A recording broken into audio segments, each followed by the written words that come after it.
করি সেটা হচ্ছে আমাদের স্বাধীনতার ঘোষক এবং বহুদলীয় আমাদের যিনি বহুদলীয় গণতন্ত্রের প্রবক্তা আমাদের মেজর জেনারেল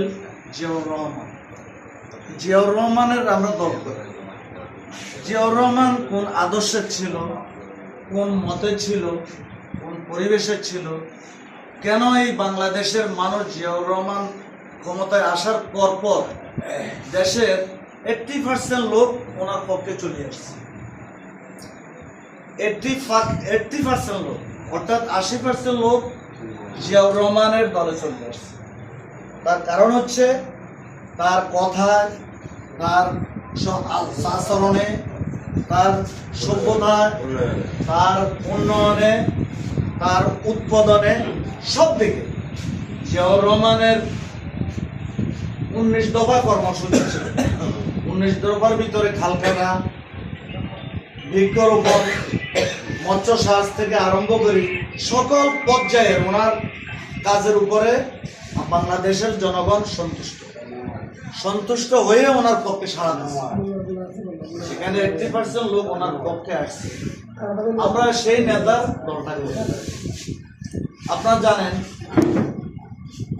যে বেগম খালেদা জিয়া অসীম নেত্রী, যেটা বলে সেটাই করে, যেটা বলে না সেটা করে না। এত যন্ত্রণা, এত মামলায়, জেলখানায়, এত কষ্টের পরও ওনারা বলছে যে আপনি প্রেসিডেন্টের কাছে সাধারণ ক্ষমা চান।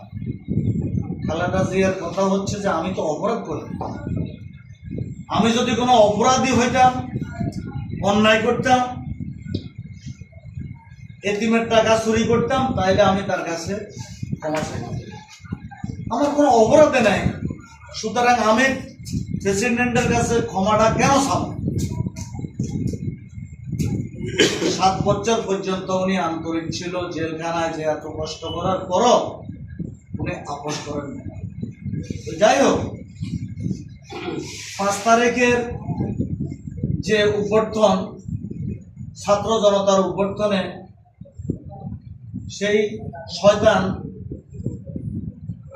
সে চোরাচার এবং সে খুনি হাসিনা দলবল সহ পালিয়ে গেছে।